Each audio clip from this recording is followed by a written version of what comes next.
د چاپې سهار 28مه برخه. د چا د وجود برخه د چا زړه خاورو ته سپارو، د چا د وجود برخه. حجت الله شهید سو، تا یې قبر لیدلی؟ د زمریالیو هیواد کې د امریکایي یرغلګرو له لوري ټول جنګي اصول له پامه غورځېدلي وو.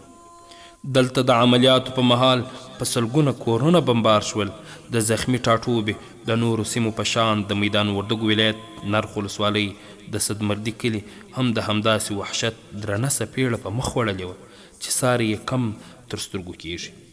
دلته نه تنها د کور آبادي له منځه تللې، بلکې د کور ټول وګړي د بشر دوستانو له لوري په شهادت رسېدلي. دغه کور یوازې یوې ماشومې بې هجرې ته پاتې شوی. د پیسو د دقت په مخه یاد کورګي ته د ملګرو هر یو غلام محمد سدید، عصمت الله قیادت او مولوي عبید الله په ملتیا برغلو. د ملا خان محمد کور وران دی، تر څنګ د نوموړي د ورونو کورونه آباد دي. ورور یې ملا شیر اغا کور ته بوتلو. یتیمه بیبي هجره هم د دوی کره اوسېدله، هغه هم راغله. د پیش په اړه ملا شیر اغا داسې راته وویل: د شپې 1 بجه چاپه راغله.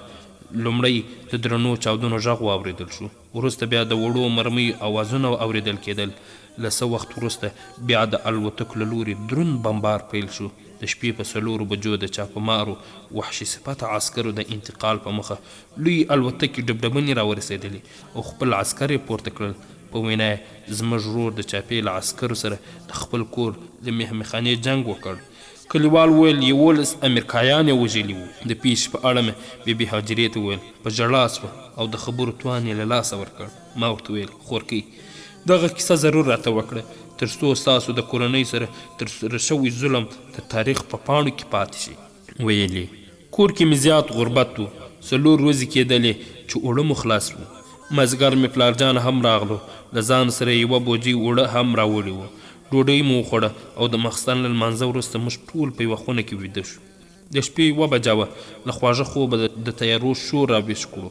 پلار مې جګ شو، موږ یې لمن په لاسونو ټینګه ونیوله. ورته مې ویل: پلارجانه، موږ ویرېږو، مه ځه. هغه ویل: تاسو دلته کښېنئ، زه بیرته راځم. کله چې د باندې ولاړ بیا مې پلارجان نه دی لیدلی. د خبرو ځای ژړا خپل کړ. د مجلس ناست کسان ټول په سلګو شول. هجرې د مور او پلار او کورنۍ د شهادت شیبې دي لیدلي. ویلې: موږ ته یو ډول سپیرې راوشیندله او بېهوشه شوم. کله بیا په هوش کې راغلې هجرې. د تیارې من داسې مهال په هوش کې راغلم چې پښه او ملا مې زخمي وو. د تداوۍ لپاره یې چېرته یوړې هجره؟ باګرام ته، او وروسته یې بیا د میدان وردګ ولایت روغتون ته را انتقال کړم. د کورنۍ په شهادت کله خبره شوې هجره؟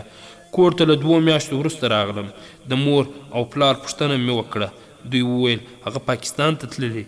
یو ورځ زموږ د کاکا کوچني بچانو راته وویل: حجت الله شهید سو، تا یې قبر لیدلی؟ زه پوه شوم چې ټول په شهادت رسېدلي. ورونه او خویندې دې څه نومېدلې هجره؟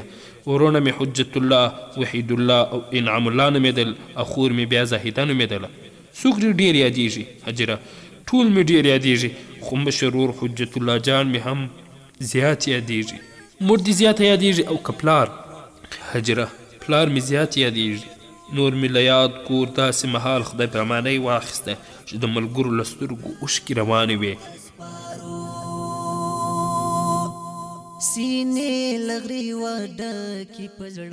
د هجرې مور، پلار، 3 وروڼه او 1 خورکۍ په شهادت ورسېدل. انا لله و انا الیه راجعون.